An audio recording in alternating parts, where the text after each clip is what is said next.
You're listening to Blind Chats with the Backroad Chicks. Welcome to the Late Night Cruise. The Late Night Cruise. We're your hosts, Courtney and Brienne. Buckle in. It's going to be a wild ride.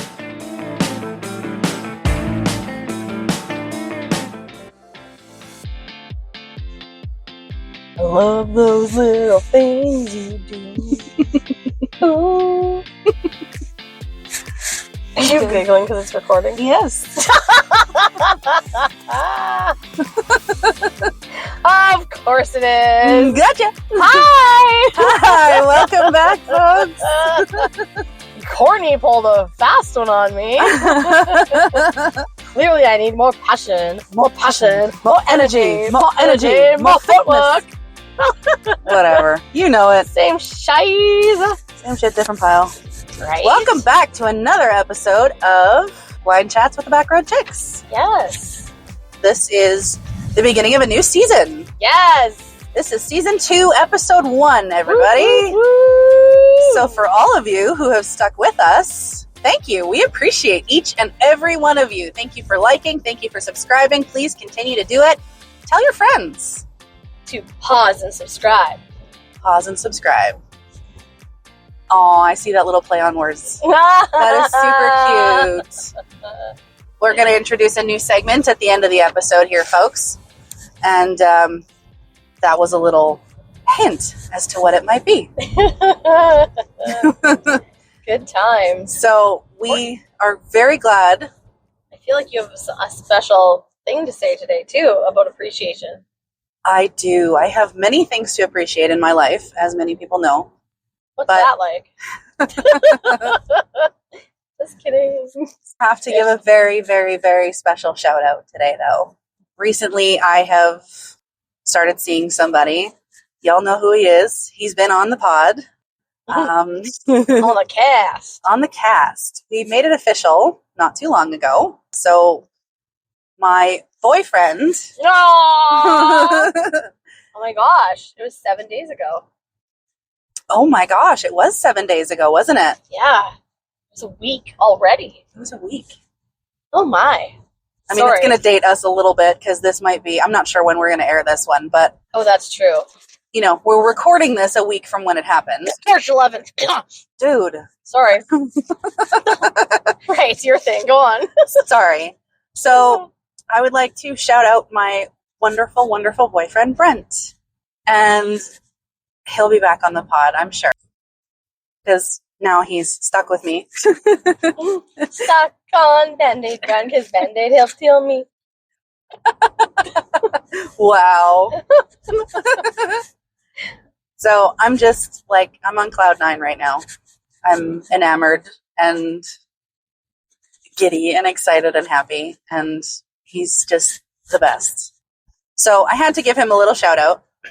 Like you, of course. So let's get this show on the road. Without further ado, welcome to season 2. Why are you laughing?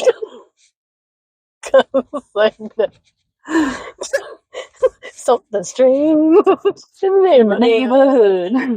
We're gonna call Ghostbusters! Why are we calling Ghostbusters? Oh. I don't know why that took me a second. Oh my gosh. I think I'm tired. I feel like we're the Ghostbusters today. I feel, okay, you know what? It's actually it's fitting. Yep. I feel like it is. I feel like it's very fitting. Sorry, I'm exhausted. I'm like, traveled out. Wait, are we recording? Yeah. Oh, I was like, wait, that sounds like you're recording voice. Welcome back. Call me out. I'm like, I think you're talking even sounds like you're recording voice. What are you talking about? I always talk like that. Courtney is back from her way too long vacation that I do not approve of ever happening Which again. wasn't actually a vacation. I was working the whole time. I know, but it felt like you were gone. I was gone.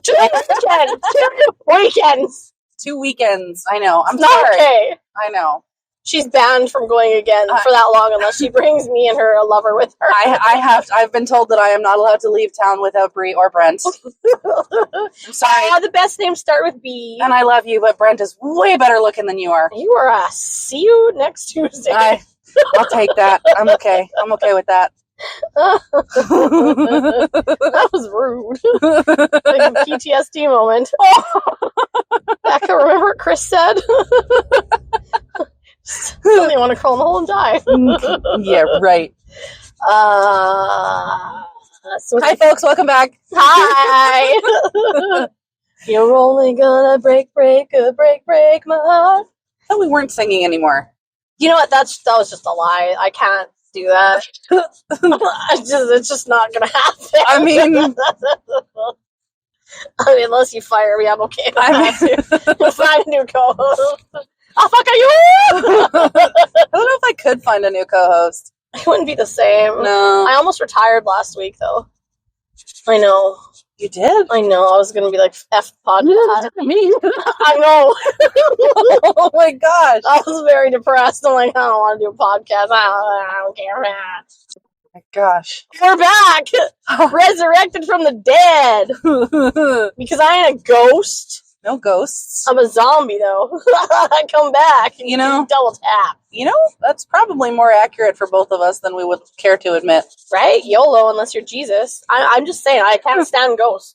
No, I can't stand ghosts either. They enrage my soul. Do you believe in ghosts? Yes. Oh. Demons and angels are a real thing, in my opinion. Oh. And dark entities are out there. That's why we say no. Entity detected. Ew, no. Brittany, I hate your alarm. Entity detected. Bypassing front door. Yeah, because that's not creepy in the middle of the night. Like, no, thank you. Okay. You just go back, Gord. We're already squirreling here, folks. That's what we do. How we do. We're talking about ghosting and gaslighting today. Yes, we sure are. Because that is the real pandemic. Yeah, it's kind of is, isn't it? It honestly, for the last, I feel like it's escalated exponentially, in 5-year increments. Oh, okay. But I actually want to know, when did ghosting and gaslighting actually start to become a thing? I want it backdated. I don't want no wiki entry. I want to know, when did it start? Who coined the term? How did it expand? And why is it becoming so much more prevalent and prominent? And why? And what's the psychology behind it? It's ugly behavior and is a narcissistic for gaslighting and coward behavior for ghosting. I agree. I'm sorry. Did your balls not drop? You can't pull them out of your mommy's purse. Ooh. And be a man or a woman and do the right thing and reply. You don't ghost people. This is very true. How old are you? Grow up. And honestly, well, yeah, I mean, it does require a lot of maturity to not do that. But some people got it and some people don't. I feel like I'm going to have to curb my anger this episode. We've discovered something. We've discovered that getting Brie angry is how we come up with the best topics. It's true. It is true. My last time I had a YouTube channel, every time I was mad, I'd have inspiration suddenly. Oh, dear. No ideas. Nothing. Let's not get any ideas. Let's not try and trip my trigger on purpose. Yeah, let's not. Because I have to sit with her. Right? I don't think she wants to hear any more of my rants. But real talk, y'all. When? What is your experience with gaslighting and ghosting? When do you think it began? How long has it been going on? And why do you think it's getting worse and worse? And is it something that you can trace back to, before relationships? Oh, totally. I mean, intimate relationships. I'm talking about, friendships and... Oh, it's totally in friendships, too. And families and all of that kind of thing. It's... I know gaslighting is absolutely prevalent. Oh, yeah. I think that now we just know what to call it. Right? Right? I think... Well, I mean, I know you've got some examples. I have less examples, I think. Ugh, I have too many. I think that it's... I'm sorry, do I look like a soggy log in the middle of a swamped out forest? No. So you don't need to gaslight me. Just come like a man. Come like a man and take ownership of the shit you started. Or a woman. But I'm just saying I have more experience with men gaslighting. Okay. 100% way more experience with men gaslighting. I feel like women often, not always, because there's crazy biatches out there too. It's true. But I think women are more apt to take accountability often and like own, not always, don't get me wrong, but I feel like they're more apt to drop that ego and that pride and take accountability and actually apologize rather than calling you crazy and telling you just misread or imagined it or you're delusional. Now, I mean, obviously the gaslighting comes before the ghosting, but do you find that they run in tandem? Like, you get gaslit and then you get ghosted? I feel like they can either run in tandem or completely separate. Okay. I feel like people all the time will gaslight and never ghost. Or I feel like people will just completely ghost for absolutely no reason to even evade the gaslighting. So they won't even have to talk about the topic. They'll just ghost instead. So let me ask you They don't gaslight then ghost because they're like a double coward. Like you run away from a blind chick. Oh, jeez. That was class. All right, let me ask you this.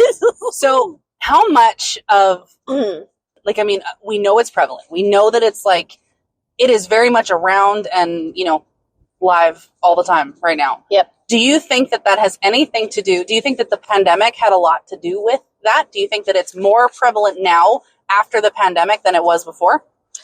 Interesting that you say that. I've been thinking about that for a while. I think that it has absolutely increased ghosting specifically. Yeah. And I also think it's increased it for two reasons. I think because people are more apt to hiding. They didn't have to actually socialize. They forgot how to socialize. Yes. Forgot how to be human. Yes. They stayed in their shell. They didn't have to take accountability for anything. They could just hit. And they were silenced and they were shut in. So yes. I think a lot of that kind of amplified that confidence, the remembrance on how to address your problems, stand up for yourself, socialize, speak your truth, have a voice, all those things. I think it really took a toll there. But I also think the awareness on it, and we're not helping by talking about it, but the constant portrayal of it, like almost glorification of gaslighting and ghosting, is also exacerbating the issue. Like if you think about, I know this is horrible, but there was a study done about it in the States too, like the a Columbine and just a bunch of shootings and how all of these crazy shooters get glorified in the news, but these are all very insecure people who want to be something, who want to be seen as a somebody or someone with purpose or a hero or have external validation or any of these things. So they get glorified in the news. And the more the news glorifies bad behavior like that, is basic reward. Bad dog here, get treat. Bad dog do more bad.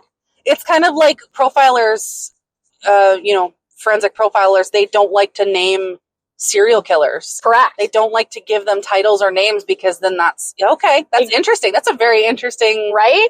Okay. Then it glorifies that behavior. Yes, it does. And then people are like, oh, I'm a ghoster. I'm a gaslighter. It's like narcissism. Yes, it's a thing. Yes, it's become worse. It's become worse since the 60s, actually, which is interesting.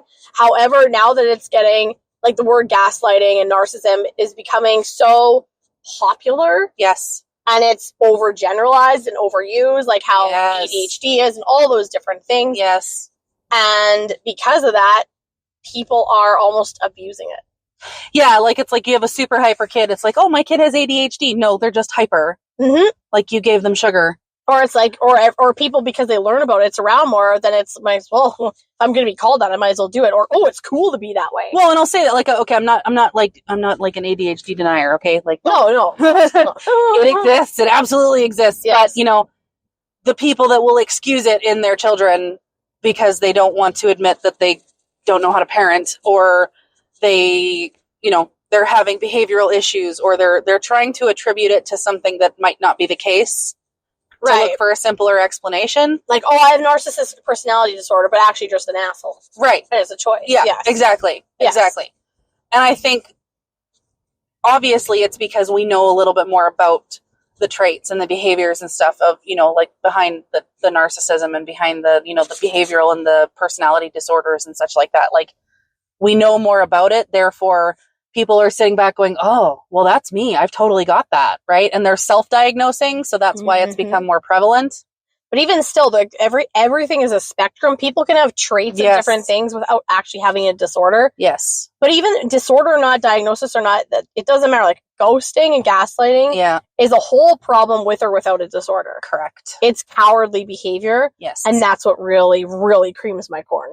It's almost like you don't, like it's running away from the responsibility Yes. or standing up for your own actions, Correct. right?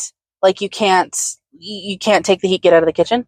Well, and that's just what I don't understand about people too. It's like, there was a perfect example today with one of my friends. It's like, I'm more mad at you because you, not about me, but about, she was giving me a scenario with what happened in her life. She was more mad because she was lied to than the person telling her the truth. So I'm like 110%. If you take accountability and you own up to whatever the problem is 100 times less bad for both parties involved than to lie about it. So walk me through that. And then get like a gaslighting. Walk me through your situation. So basically, we'll just call it Bob. Okay. I'm with you. So Bob broke something of Betty's. Okay. Betty asked Bob if they did it, and Bob lied. Right. And then played dumb.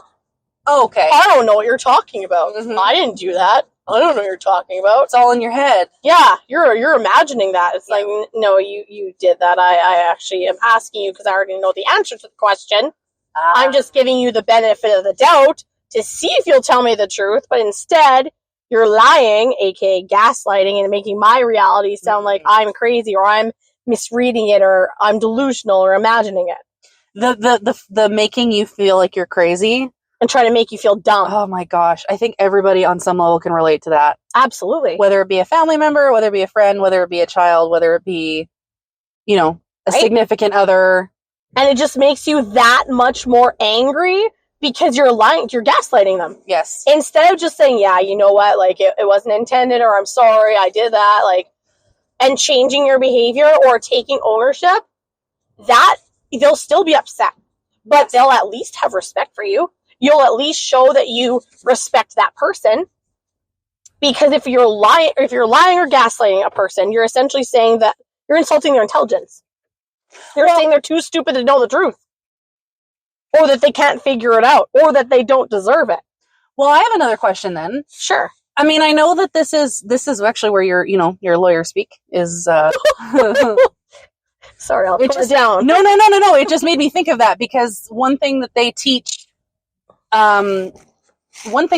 lawyers is don't ask a question you don't already know the answer to. Thank you. And that's why anytime I ask a question, I already know the answer. Well, okay, that's not true. I was going if to I'm say it's actually impossible. Yeah, like if I'm having a real conversation, I don't know, like I'm asking a question. But yeah. If you've done wrong to me, and I know this, and I'm coming to you saying like, hey, XYZ happened, you said XYZ, and then you acted XYZ way, I'm kind of thinking like, this is what you meant. Like, am I in the wrong? Am I delusional? Am I misreading it? Am I imagining? Like, it's all in my head? Giving them the benefit of the doubt to be open and forthcoming rather than accusing them. And even though I know what the answer is, I give them that opportunity. And then when you want to come back and gaslight me or lie, then that's disrespecting me and telling me either I don't deserve the truth, I'm too stupid to know the truth, or you're insulting my intelligence and think I can't figure out the truth. Well, how do you value a person if you can do that to them? You don't. I agree.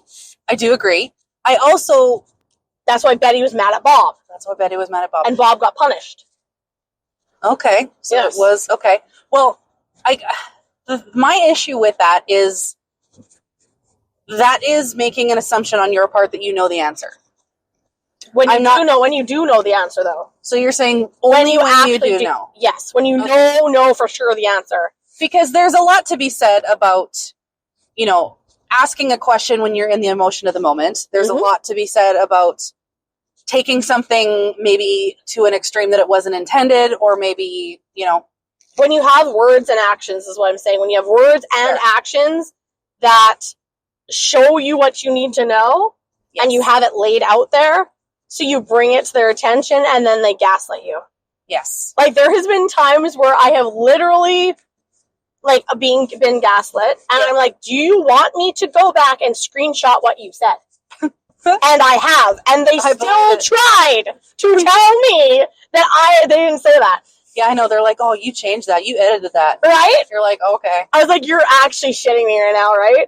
I mean... Like, Shmi was classic gaslighter. He was a big one. I mean, it does say something that you're like, you know what, here's the screenshot. Like, that's a little bit stalkerish, and I can, imagine them going, yeah, you know what, I believe that you would edit that. Because it does give vibes sometimes. But it doesn't. If someone is actually lying to you, that's not stalkerish. It's like, my memory's just that good. I know what you said. It's true. Do you know why, though? Do you know why I remember things people say? Because to me, they actually have meaning. Well, and because you've been screwed over so many times. But it's not that. If somebody says something sweet and endearing and kind and loving, yes, that's not stalkerish. No, gosh, no. I'm appreciative of, and I remember the little things. Yes, the little things are very important to me, as you guys know from last episodes. Yeah, a couple episodes ago. Call back. But it's that's what I mean. Like those moments and those things hold meaning and sentiment, so I remember them. So when you're going to try and come back at me telling me things like that didn't happen, BS. Or if you're going to get visceral and say nasty things and like tell me I'm just some joke essentially, or I'm a reproductive red flag because of my biological eyesight and all that, which it's had nothing to do with that. It's like, you're joking? Then I'm going to go back and I'm going to find that because that was something nasty to either be emotionally abusive or like mentally abusive or say nasty things. You bet your ass I'm going to scroll back and be like, yeah, you did. So do you think that gaslighting comes exclusively from narcissistic people or narcissism in general? Or do you think that could it be a fear-based response? Could it be... Oh, totally. Yeah? Totally. Like, it's not just narcissists at all. Like, that's a huge trait of narcissists, and that is a narcissistic trait, yes. Yes, it is. But I think the reason people lie is because they're either scared of the consequences. Yes. Scared of being judged. Yes. And like, or just, too insecure within themselves, and has such a fragile ego that they just don't know how to. They don't have a voice. They don't know how to be forthcoming. But I think it is about fear. Absolutely. And another one for me, I think, is upbringing, for sure. Like, if you've been constantly gaslit as a child, you kind of grow up to exhibit the same personality traits. You do, and that's, I'm the one that has probably one of the most compassions for people's upbringing and trauma. Yeah. But you're an adult, grow up. Oh, of course. You get to make your own decisions, and that's what makes me mad. You know right from wrong. Yeah. Otherwise, you'd be in jail because you do wrong, because you could get away with it. You know right from wrong damn well. So you know it's not okay to do that to people. And I find it's often the people that do it, that gaslight you, are the ones that, like, it's like with narcissists. They'll accuse you of doing stuff, but it's actually them doing it. Well, I mean, to be fair, I have been in situations where there's definitely gaslighting involved. And as a young person, I didn't know that that's what was happening. And it took me until well into my adulthood to realize that that's what that was.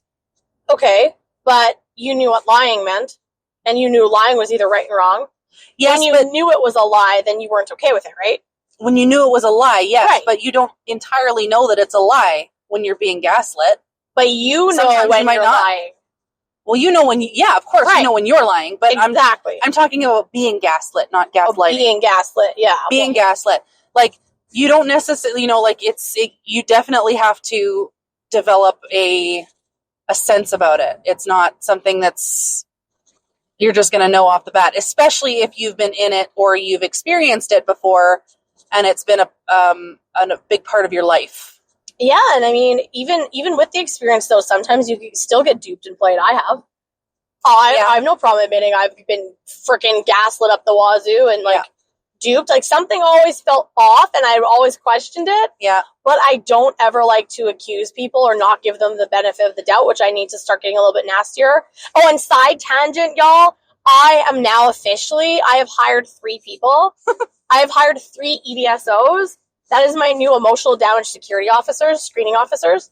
So Courtney, Brittany, and Dennis are my EDSOs. And they will now be screening any male entity that tries to come into my life because they're going to uphand screen them for flags. And if they pass a unanimous vote and non-auto disqualifiers like certain names, unless you can pass my EDSO screening, you are not coming through to me at all. And then if you pass a unanimous vote, then I will re-screen and see if you even get to speak to me now, because that's how screwed over I've been. And it sucks it has to be that way, but I also think there needs to be a security deposit now. Oh, okay. Yeah, all right. To the equivalent of 5 counseling sessions. Okay. Plus 2 binge eating endeavors. Oh, okay. So I calculated that. That's about $850 Canadian. So the way it's going to go now is you're going to pay that deposit, and if we're still together a year later and everything's good, I've put in an investment for you. You're going to get it back and have made money. If we walk away amicably and you have been an honest person and it just didn't work out and you haven't hurt me, you'll get it back. All of it.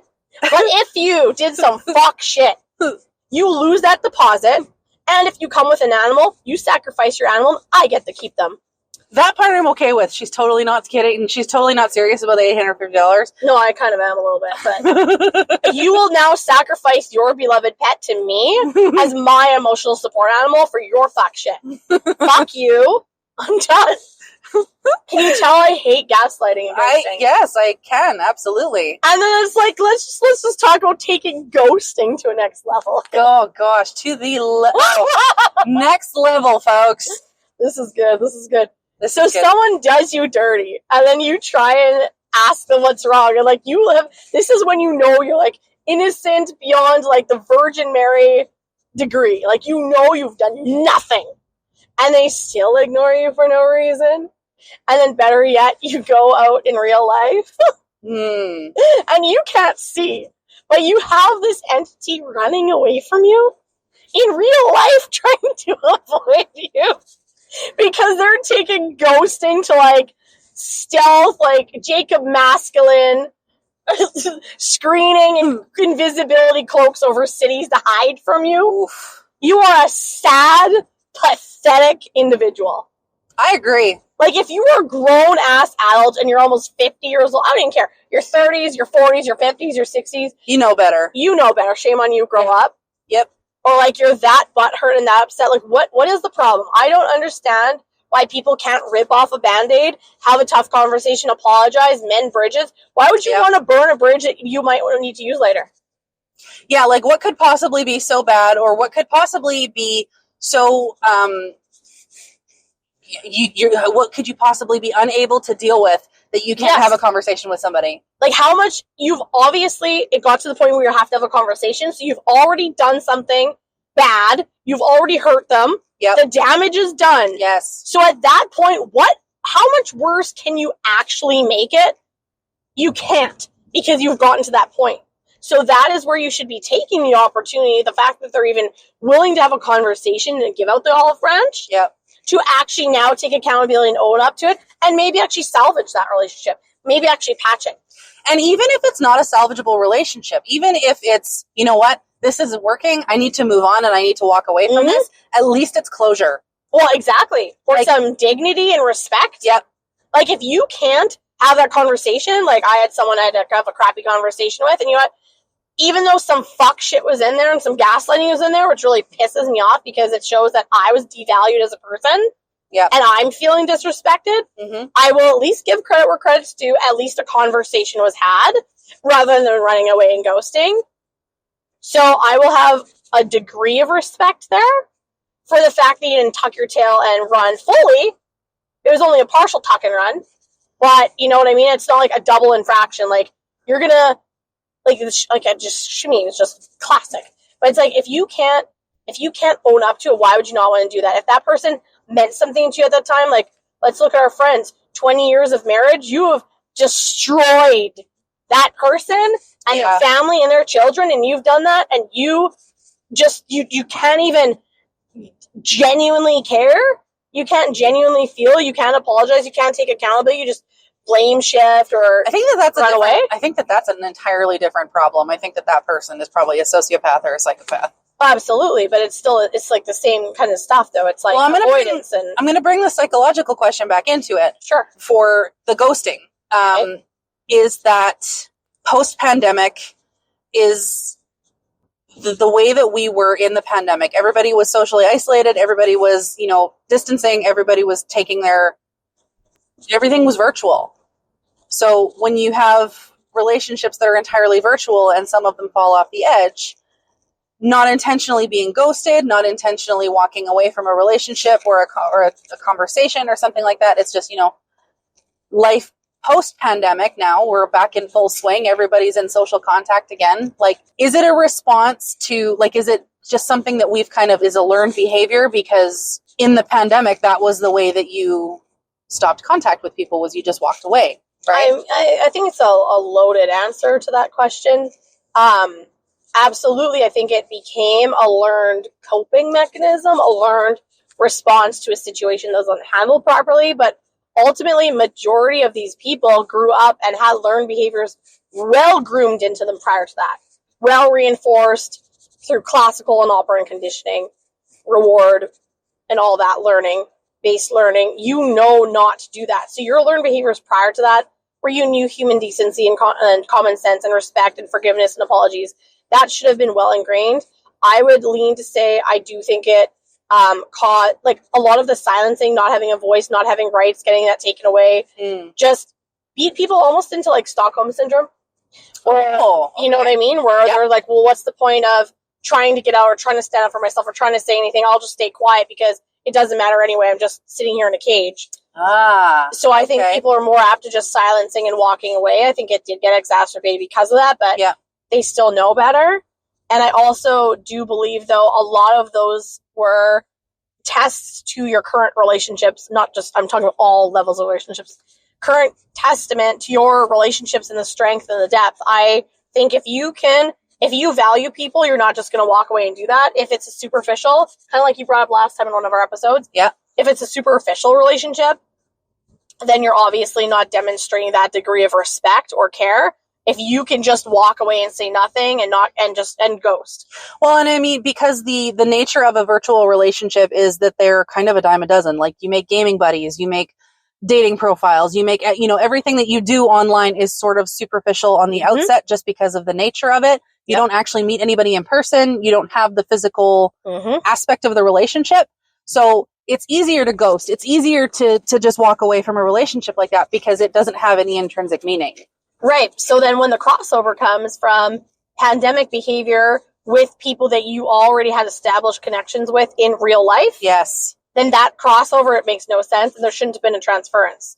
There shouldn't. No. And that's not okay. But because of the learned behavior of the pandemic, and maybe the pandemic was just I'm just using that as an example right now. I'm talking about the social isolation. I'm talking about everything having to be done virtually. All of your meetings are done through Zoom or Teams. You are, your conversations with people have to be done through the phone and through text versus in person and having a coffee date and having this and that. I'm using that as the medium for the example that I'm trying to use, is because everything became virtual, everything that was a physical relationship or a physical interaction changed entirely. You didn't have those because we weren't able to. So it became the new normal. It became the new age of sorts. So now post pandemic, we're trying to get back into the swing of things, but could it be that the virtual ease that we had and the way that communication changed and the ability to have different types of conversation, a lot of the stuff pre-pandemic, you couldn't do virtually. You had to do it in person. I would disagree. Would you? Absolutely. I agree with the main point that you're saying. I am disagreeing with the magnitude of the influence of the pandemic. So, yes, I agree the pandemic made people a lot lazier. I think it made people put in less effort. I think it exacerbated the greed, the less, the more, the keeping up with the Joneses mentality because it was more accessible online. Yes. However, look at the vast majority of, I'm going to confidently say vast majority of people who did bounce back from that and do not ghost or gaslight or pick up on those behaviors. So I think what it did is, like how they say money doesn't create evil, money magnifies who you already are, and it just it'll like magnify who you are when you have it. If you're an asshole before you got rich, you're going to be more of an asshole. If you're a kind-giving person, then you're still going to be kind-giving and generous. I think it just magnifies it. So I think the negative characteristic traits that were already brewing in those people who were more apt to ghost and gaslight then has just since the pandemic been magnified. And positively reinforced. Correct. And prior to the pandemic was still a huge online virtual world. There's been the Facebooks, the Nexopias, the MySpaces, the Instagrams, the Tinders, the POFs, all this for like years and years. True. And that is what I think is the problem. Because again, it's the lust, the greed, the quick access, instant gratification, external gratification.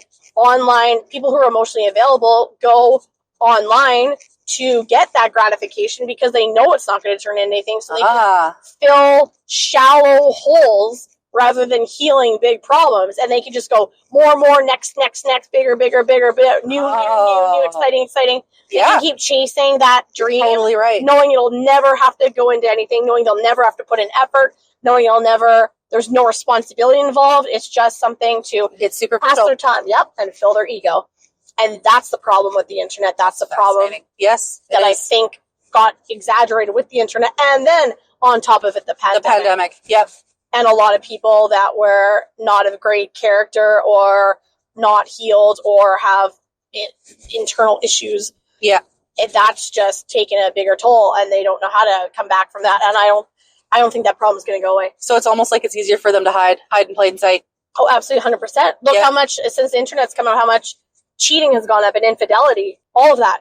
Gosh. Exaggerated because it's just so easy. And one of my buddies said that to me the other day, actually. He's like, it's absolutely not you. He's like, it's the world we're in now. It's so easy for men and women to just go on there, find something new and exciting, the new flavor of the week, flick, run through it, and then bam. It's like, I used this analogy the other day when I was like, you're right. And I was talking to my psychologist from like 20 years ago, and he was in agreement. I'm calling it like Mr. and Mrs. Sampler.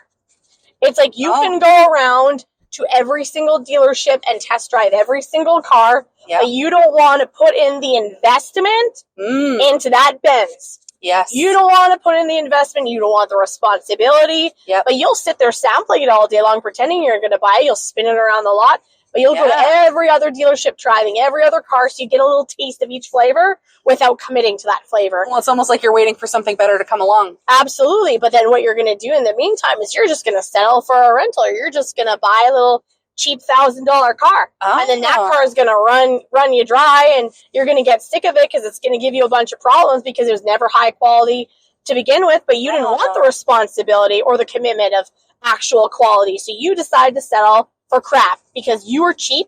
You didn't want to put in the effort. You didn't want to put in the care, the responsibility, or commitment. So you settled for crap because that's all you felt that you could handle, or that's all you intrinsically feel like you're worth. So you took that, and then it breaks down on you. You find all of its problems. You don't like it, then you turn it in and you repeat. And you go again and again and again. That is a great analogy. Right? You keep sampling all the things, but then you buy the crap. And then you're mad at the crap, and then you blame all the good things. Oh my gosh, that's so true. Right? So you want the good, but you never go for the good, so you don't get it. And then you wonder why you keep ending up in crap, because you run from putting that in. That was my analogy. That is beautiful. And I feel like that's what it is nowadays, Mr. and Mrs. Samplers. It goes both ways for both sexes. So I feel that when that gets called out or brought to the table, and it's like, what are you doing, man? Like, that's where people are like, I don't know what you're talking about. I don't do that. Run, gaslight. Well, you're just imagining. I wouldn't. No, I don't know what you're talking about. That is. Or they'll ignore it because you've picked on a point that hit too deep to home. They either don't want to address it, they don't know how, they don't want to be honest, they're scared of their feelings, their emotions, the truth, whatever. Yeah, they get called out on a truth that they don't, that they either they haven't identified in themselves or they just don't want to deal with. 100%. Yeah. And another one of my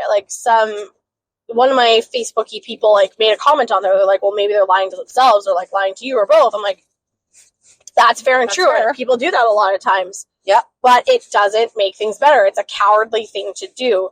You can't complain about the way the world is if that's the energy you're putting into it. Oh, and it takes a lot less effort to be forthcoming, because if there's a conflict and you take ownership, it's a temporary sting. But if you gaslight or ghost and you don't take ownership and don't apologize, it's a permanent scar.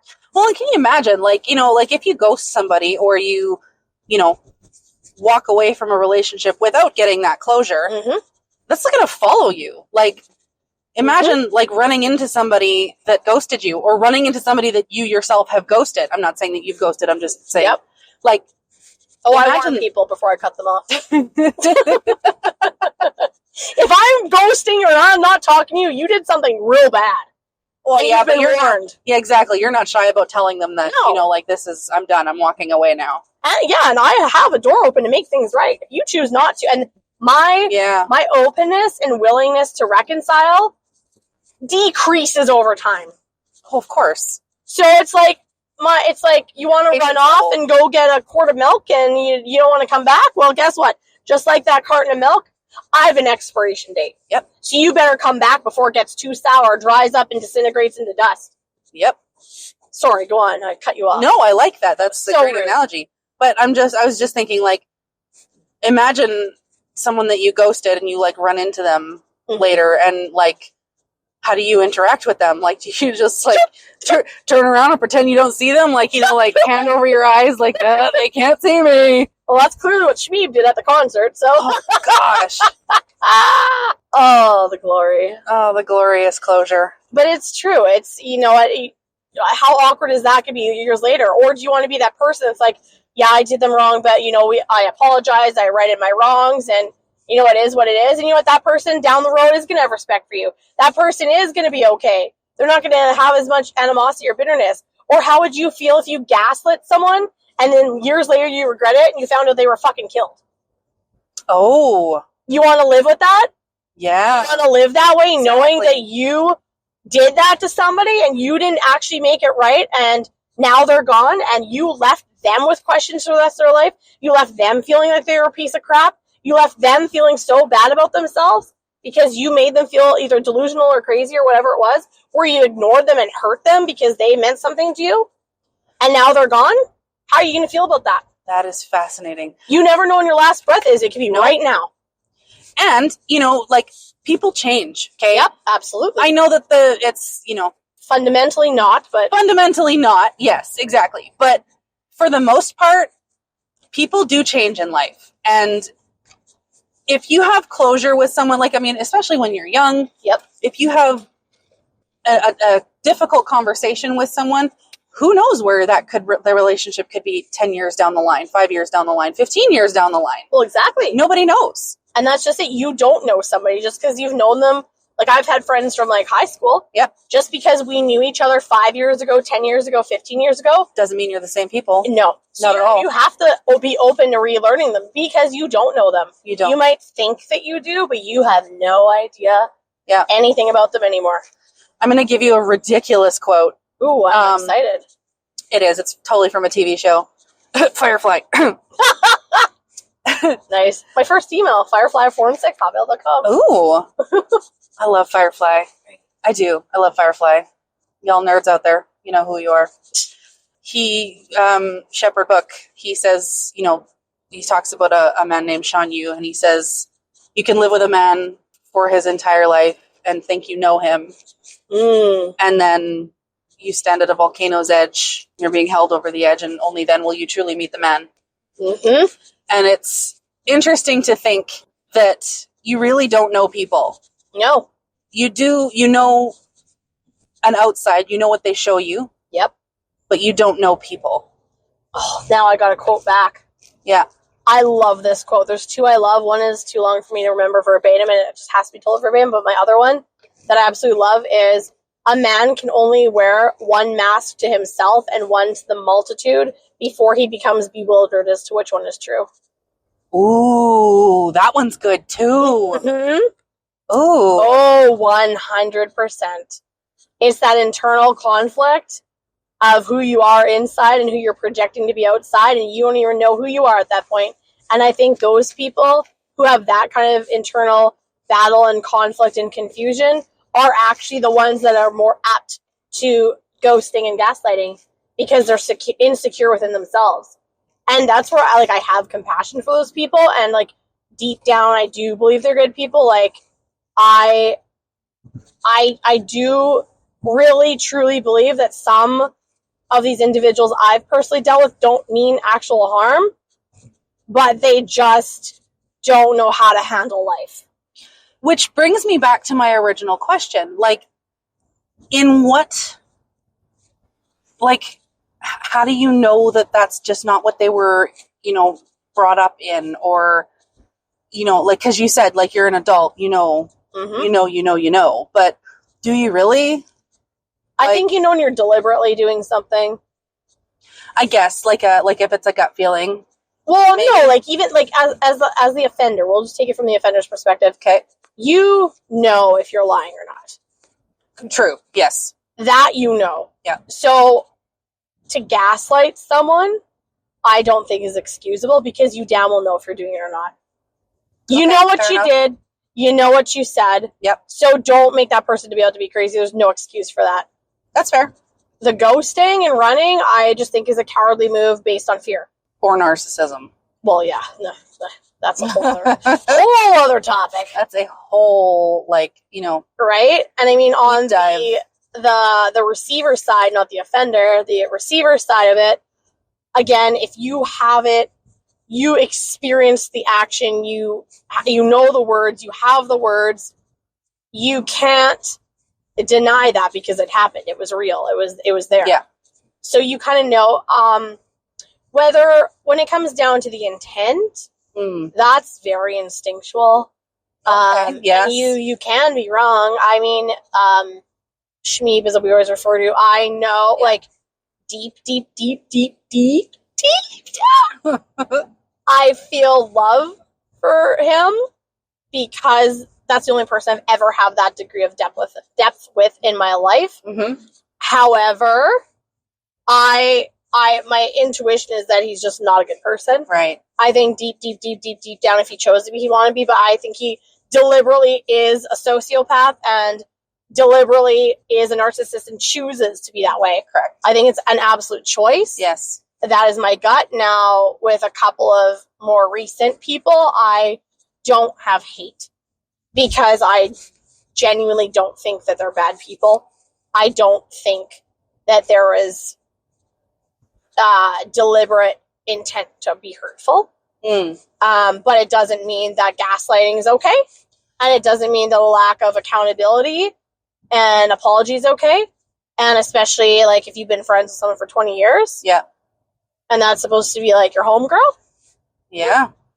It's not okay. No, it's not okay. And I think that it causes, like the ghosting and the gaslighting, it causes, like, the trauma that it causes is, on the receiving end is you very much become, if you weren't already, more of an overthinker. Yep, that's true. Because you're constantly questioning, are they angry? Have I done something wrong? Mm-hmm. Have I, what, who, what, where, when, how, why? Yeah, exactly. Like the million questions going through your head, and that more than likely will never get answered. Yep. If you've been ghosted. Or gaslit. Because all you want is to just know. Yeah. Yeah. Yeah. 100%. You just want to know the answer. You don't necessarily, like, it's not that you're going to try and fix something necessarily, because it depends on the relationship. Sometimes the relationship isn't worth investing in. Mm-hmm. Sometimes relationships just don't work. Friendships don't work. Sometimes, and it happens in family too. Oh, like, yeah. There's not necessarily, family is blood, but... Oh, no, my family is not my family. I know, but... They're nasty. That's what I mean. Like, yep. Sometimes your chosen family is... Yes. Way more... Oh, I love my chosen family. Me too. All of my ex's parents love me. They're like more... like, I'm serious. They all of them, they loved me. And they were so all sweet. And some of them still talk to me. That's awesome. I know. And they're like... more family than family. Yeah, I know. Sorry, squirrel moment, but I'm appreciative. I value you. But, like, it's, you find the people in your life that make your life worthwhile, and the ones that have ghosted you and caused you the trauma, and the ones that have, done things to you in life that either you have constant repercussions from, i.e. PTSD or, anxiety and depression, whatever, what have you, like whatever you have been left with, it shapes the way that you deal with future situations. Yes. If you've been ghosted, you always think people are going to ghost you. Yep. You always, and that's you're more apt to believe it. Well, and it's not fair to the people that are coming into your life and Correct. being present and giving you all of the indications that they are not or ever going to ghost you. Yep. Or gaslight you. Yep. Part of you still believes that intrinsically, that it will eventually happen. And then, as if like confirmation bias, if and when it does happen, you just sit there and go, oh, well, I knew that was going to happen. I called it. Yeah, totally. Right? Yeah. So it causes a lot of lasting effects for a very simple conversation that needs to happen. Mm-hmm. I will say, though, that it is funny. I 100% agree that can absolutely happen. But I also do find it funny that the people are like, oh, don't paint me with the same brush. And then you don't. But then they show up in the same can of paint. Yep. And it's like, I gave you the benefit of the doubt, and you did the same thing. You picked up the same daggers as the last person threw, and you threw them right back. I also think that in terms of gaslighting, you kind of get wise to it. Oh, yes, you do. Right? Yes, you absolutely do. So you kind of ask it like, am I, do you think I'm delusional here? And you damn well already know you're not. You're not. You ran it 100 ways. Yeah. You have all the proof. You've ran it by your EDSOs and shit. No one can possibly misinterpret it. And then they still gaslight you, and it's like, I just think that that's a fun little game that you get to play. No, I don't find it fun at all. I find it hurtful. No, I don't mean that person tells you that you matter. I don't mean the getting gaslit part. I mean okay, I know I'm not crazy. I don't find that fun. Oh, I don't want to have to play that game. It hurts me that I have to do that. I don't like playing the game. I don't know. Maybe I'm sick and twisted, but sometimes I like to turn it around on them. See, and I don't. It actually makes me sad. I don't like that. I don't want that. I don't like the game. Well, obviously, it's not an ideal situation, but you got to make the most of what you got sometimes. Like, do I look like the Monopoly man? No, you want to play games, you go on your little reading railroad, don't pass go, do not look at me. I'm not giving you $200 ever again. You just go to jail, stay there, don't ever get a double. I'm taking a die away so you can't. Go play games elsewhere. Go play hide the pepperoni with your inmates. Like, stay the hell away from me. I don't like it. Like, I just love when things they just jive, they're flow, they're natural, they're easy, they just are. There's no thinking, there's no overthinking, there's underthinking. It just is. Like with us, it just is. It's nice. It just is. And I hate when people change that and take it away for no reason. I agree. But that's an ideal world. And that is not one that we live in. It's not an ideal world, though. What? It's healthy relationships. Well, of course it is. But that's what I'm saying. Like, 9 out of 10 relationships, there's probably something wrong. Yeah, and it's choices. It's choices. It's people, people choose to be friends. People choose to get along. People choose to be in love. Yep. It is a choice. No, it is. I don't know if you can choose whether or not you're in love. No, but if you love someone, you're choosing that person. You're choosing to put the effort into that relationship. You're choosing to put your all into it, in the friendship, romantic partnership, anything. It's your choice to put into that relationship. That's fair. The minute you stop choosing your partner, or you stop choosing your friend, or you stop choosing your relative, that's when it changes. Yep, I agree. Because everything is intentional.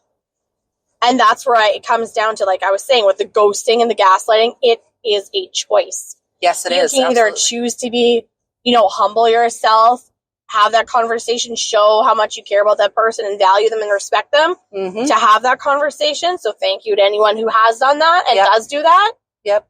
Or you can ghost and gaslight and run away from your problems and make it worse for you and that person.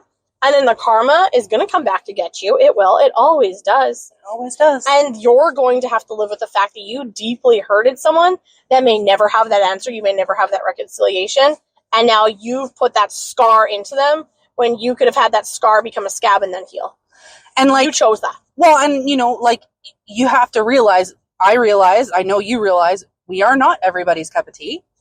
Well, nobody's anybody's cup of tea. Exactly. Cup of tea. So I would rather somebody have that difficult conversation with me than walk away without saying a word. Yeah, like why throw 18 years of friendship away? Because when you walk away, you think that you're resolving it by like cutting off contact and just like being like ignoring everything. Mm-hmm. You're making it 10 times worse. That is never the right answer. And I find that the biggest culprits for that's family. I've absolutely found that the biggest culprits for all that stuff is family. They're Really? oh yes, I find that they're the absolute nastiest. Like they, from my experience, that is, are the biggest ones that will do a lot of the blame shifting and a lot of the gaslighting. I don't know what you're talking about. That wasn't me. I didn't do that. Do you think that that's because it's kind of like a, well, you're stuck with me kind of thing? Like, we're family, like, you can't get rid of me? They take you for granted more. Yeah.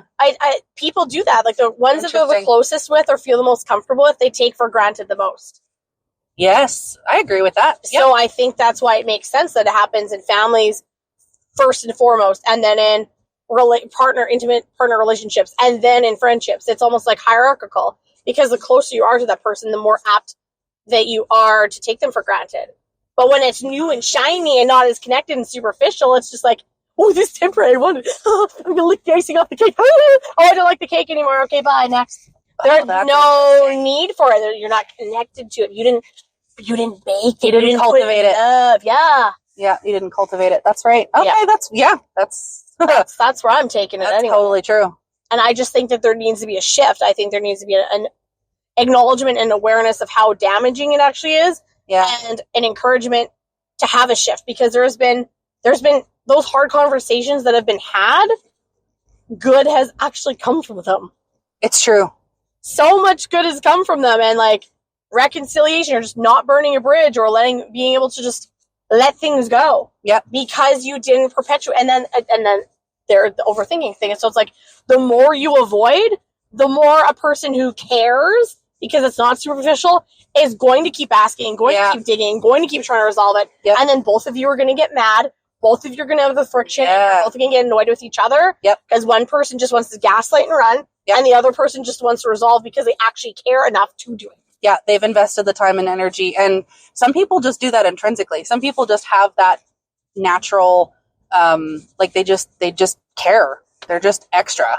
And they just care twice as much as normal people do. And that's, you gotta, like, you can't mess with that kind of thing, because it's like, it's so fragile, and it's not like that it's anybody's responsibility to, like, you know, make sure that you're taking care of everybody's feelings and you realize that other people care. And I'm not saying that it's up to you to, you know, identify everybody's feelings and, you know, act accordingly. But it is nice to be reciprocal. Yes. Like on a basic fundamental of respect and valuing the person. Yes, exactly. Yeah. Because at the end of the day, I truly believe everybody has the same basic needs. Yes. And it's not Maslow's hierarchy.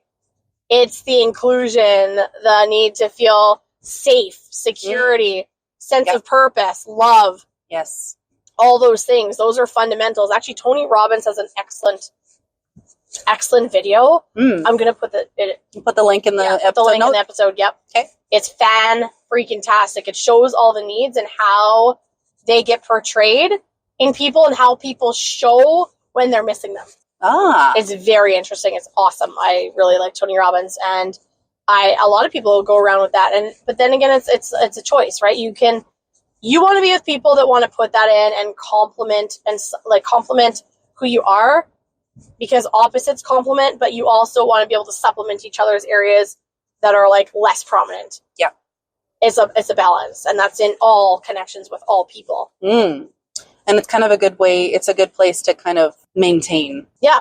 You know, try and stay balanced. And then there are those people that are sociopathic or psychopathic that just, they do it for the pleasure, and you're not going to avoid them. They do exist. They will come into your life. They will come and go, as history has shown. Well, and that's why I think it's important. Like if we go down to the fundamentals of like human wants and needs, like desires and stuff, like just those basic needs, if we think about it on that level, and just like how we want to be treated, how we want to be respected and valued and care about, on a basic level like that, if we can strip the ego and the pride and the fear away, because I think those are the three driving forces of gaslighting and ghosting. I think if you could strip those away and get down to the baseline fundamentals, then I think it would stop those behaviors because you'd be more apt to just have the conversation. Yeah, I agree. Because it's, and sometimes it's not even a difficult conversation to have. Absolutely. Be like, listen, you're not my cup of tea. Let's go our separate ways. Or, you know what, let's just agree to disagree. Disagree, yeah. Because in coworker relationships or families, you don't really get to escape all the time. So you still need to be amicable. You still need to get along. And you know what? One thing that I find is I feel like I always try to present as very open and approachable. Like, I want people to approach me and tell me things and converse with me. Yep. Right? I am a very shy individual. I don't like confrontation as a rule, but if it's approached as a conversation rather than a confrontation, I'm much more open, and I'm much, like, I don't know, I feel like I'm pretty easy to talk to. So if you have an issue with me, please tell me, because sometimes I'm not aware that I'm doing things. Yep. Right? And that's where the difficult conversation comes in, is I understand that I'm going to do things that piss people off. We all are. It happens. That's life. You are not everybody's cup of tea. If that's something that you can... Of tea. No one's perfect all the time. Right. But I'm just saying, like, some things you can work through and move past, some things you can't. Mm-hmm. If you get to a point where you're in a conversation with someone and they're like, yeah, you know what? This isn't working for me. That's fine. Mm-hmm. That is totally fine. But tell me that. Mm-hmm. Don't make me guess. I don't like guessing. Yeah. I mean, I like guessing, but not in that situation. I do think you do make a good point, though. I think that's, like, the openness, and, like, people are very comfortable with me because I'm not judgmental, and they have a safe space to, like, their deepest things, like, from, you know, like, I don't know, if they've cheated, or, like, if they're suicidal, or if they're, you know, they have murderous thoughts of people, or they've stolen or gone to jail, like, whatever the heck it is, like, they're very open, and I appreciate that and love being that space for them. Yep. And so a lot of times they don't have a problem having those tough conversations with me. Yeah. And we usually get through them. Yeah, like, it's honestly, there are not a lot of things in this world that I wouldn't, well, I mean, it's not my place to forgive and forget, but I try to be as non-judgmental as I possibly can. So if someone has, you know, something that they don't really want to talk about, and that's why they're avoiding or gaslighting or ghosting, then just say that. Just say that. Mm-hmm. Like, if you don't want to talk about something, that's okay. I would like to know, obviously, because I do have an inquiring mind. I am nosy, which is why I ask. And I won't judge you if you really feel like you are comfortable enough to talk about things. But I won't press. Nope. And I won't chase. Yep. No, because it's not my business. It's not my place. Nope. Doors always open. My desire to know the information, and my desire to ask, and my, you know, the reason that I ask is because I genuinely care about people. I want to have faith in humanity. I want to have faith in people, and I want to believe that people are good people, and I want to believe that there is hope for humanity. I just wrote a whole post about that. I know you did. I read it. It was good. Thanks. I know, it's sick. It's sick that I still have hope in humanity. I don't have much left, but I know I'm not high up there with you, but I don't know. I feel like it wouldn't be a stretch for any conversation with me to end amicably. Like, yes. I won't. And I've said this previously, like, I come into a conversation based on how you come at me. If you come in at a 10, I'm coming in at a 10. If you come in with respect, even if it doesn't go in a positive direction, then we end with respect. Yep. Or we just need temporary space, or whatever it is. Like, I had a falling out with, you know, one of my good guy friends. We didn't talk for a few months, and now we've been inseparable for years. Yeah. But we had the hard conversation, we took some space, and we're fine. Well, and the misinterpretation happens sometimes too, right? You're not going to interpret everything exactly, and that's why texting is difficult, because you can't inflect. Texting is gross, so bad. Don't do it! You can't inflect. In person, or if you absolutely have to, on the phone, on video chat, preferably. But this is why we say, like, have those conversations. Yes. Don't be a ghost. Don't be a ghost. Nobody likes ghosts. Nobody likes ghosts. No one wants to be haunted, so just be honest up front. People aren't logs. Don't gaslight them. Just be honest. Be truthful. Be forthcoming and transparent, but not Casper transparent. Yeah, the worst thing that can happen is that you can, you know, have a disagreement. The worst is already over because you're at that point of having a conversation, so the damage is already done. Yeah. So basically ghosting or gaslighting is just going to make further damage. But if you just are honest and try and just make things okay, then there's no worse that's going to happen or come from that. Agreed. So don't be scared. Yeah. Don't be afraid to approach. Don't be afraid to ask. Don't be afraid to talk. Yes. And all we have to say is have a peaceful night. Have a peaceful night. Join us next time for our weekly shenanigans. Hi. So we're starting a new segment called Pause and Appreciate.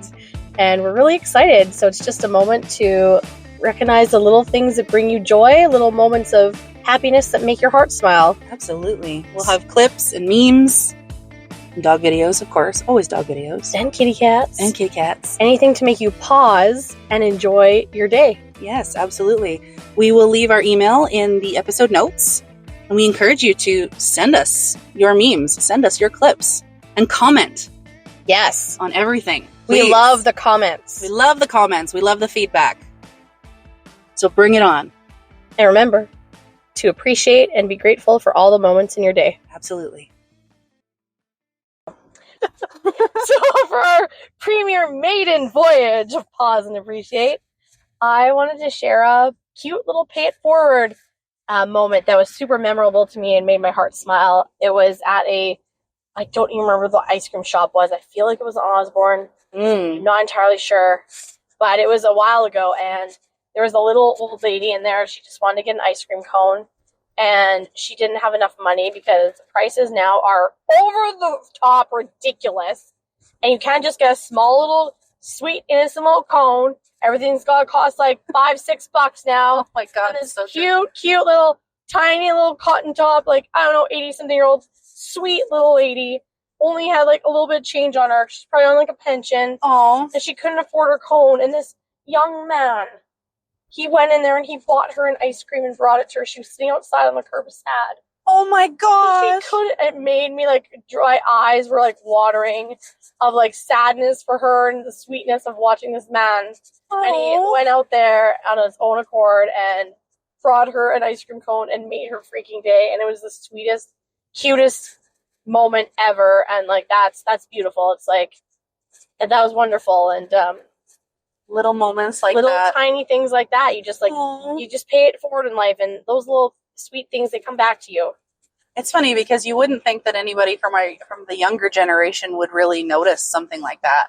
I know it doesn't happen often, but when it does, it's like, oh wow, it's so beautiful to see those kinds of gestures and random acts of kindness still happen. Maybe that's more so random acts of kindness, which was lovely. So I had to share that. That is a beautiful story. Right? It made my day. We love random acts of kindness. Yes. If you're ever out there and you have a chance to make someone's day, make it, because you never know what that's going to do for that person and what kind of day or week or month that they've had. Has it ever been your day, your week, your month, or your year? Yeah, exactly. And until next time, good afternoon, good evening, and good night.